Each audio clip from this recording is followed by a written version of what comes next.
ভাই আল্লাহর রাস্তায় ভিক্ষা দেন। ভাই আমি আপনাকে কিছু কথা বলতে চাই। আপনি ভিক্ষা করতেছেন, কিন্তু আপনাকে যদি কেউ সাহায্য করে, অনেক বড় পরিমাণে সাহায্য করে, এবং আপনাকে যদি কেউ স্বাবলম্বী করে দেয়, তাহলে কি ভাই আপনি নেবেন? আমার তো আলহামদুলিল্লাহ অনেক প্রতিষ্ঠান, অনেক টাকা পয়সা, অনেক সম্পত্তি আছে আলহামদুলিল্লাহ। তো আমি প্রতি বছরে জাকাত দিই হিসাব করে, তো আমার জাকাতের পরিমাণ অনেক আসে। এই জন্য আমি কিছু মানুষকে স্বাবলম্বী করে দিই প্রতি বছর। এখন আপনাকে দেখে আমার মনে হইতেছে, যদি আমি আপনাকে স্বাবলম্বী করে দেই, আপনাকে যদি আমি উপার্জন করার মতো একটা রাস্তা করে দেই, তাহলে আপনার জন্য ভালো হয়। আমার জাকাত আদায় হয়ে গেল এবং আপনিও ইনকাম করে খেতে পারলেন, এই ভিক্ষা আপনার করা লাগলো না। তাই আমি চাইতেছি আপনাকে কিছু টাকা আমি দেব, ঠিক আছে? আপনি কিছু টাকা নেন। কি বলে দোকান দিয়ে দেবে বা কিছু টাকা দেবে? টাকা দিলে, দোকান দিলে তো আমার মেহনত করিয়া খাইতে হবে বা কাজকর্ম করিয়া খাইতে হবে।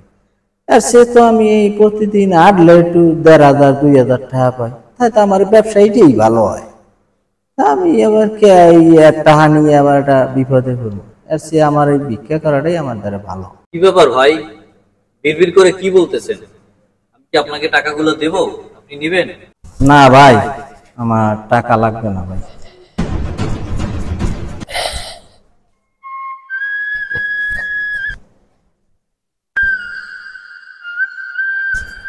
ভাই আসসালামু আলাইকুম। ভাই আমি এতক্ষণ দাঁড়াই আমি একজন অসহায় মানুষ।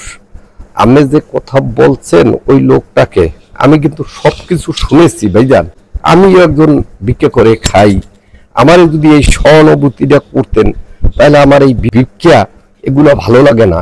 নবী করিম সাল্লাল্লাহু আলাইহি সাল্লাম বলছেন যে মেহনত করে খাও, ভিক্ষা করো না। তাই আমার এগুলো পছন্দ হয় না। যদি আমারে টাকাটা দিতেন তাহলে আমার মনে হয় যে আমি এই ব্যবসা বাণিজ্য করে আমি হয়তো বাঁচতে পারতাম, বাচ্চা নিয়ে। ভাই ভাই আমি আপনার কথায় অত্যন্ত খুশি হয়েছি ভাই। তো আলহামদুলিল্লাহ, আপনি যে কথাটা বলছেন, আপনি একজন দ্বীনী মানুষ, আপনি নামাজ পড়েন, ইনশাল্লাহ আপনাকে এই টাকাগুলো আমি দিতে চাই, এবং এই টাকাগুলো দিয়ে আপনি একটা ব্যবসা করবেন, ছোটখাটো যে কোনো একটা ব্যবসা করবেন।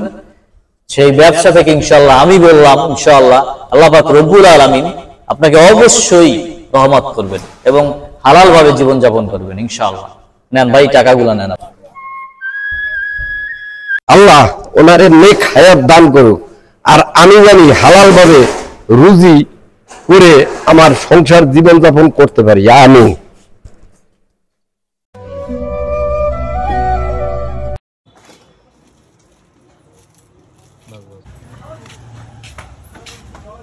ভাই ভালো মানের বোরখা আছে ভাই আপনাদের দোকানে? জি ভাই, ভালো মানের বোরখা আছে, বসেন।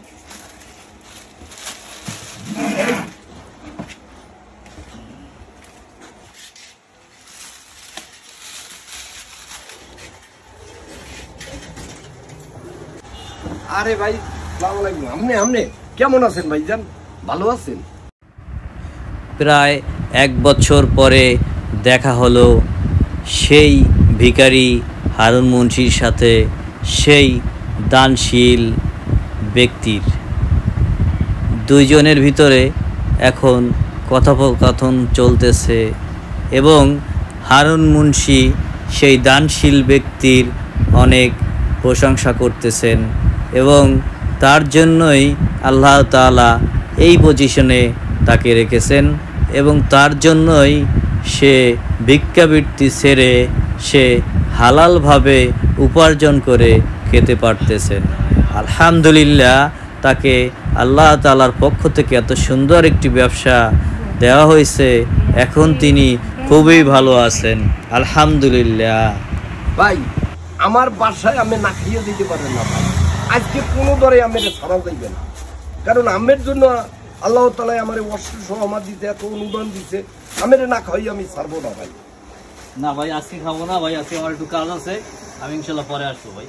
পরে আসবেন তো ভাই? ওয়াদা দিয়ে গেল। আলহামদুলিল্লাহ, ঠিক আছে ভাই, ইনশাআল্লাহ। আসসালামু আলাইকুম। ওয়ালাইকুম সালাম। আসুন আমরা সকলেই পরিশ্রম করে জীবিকা অর্জন করি।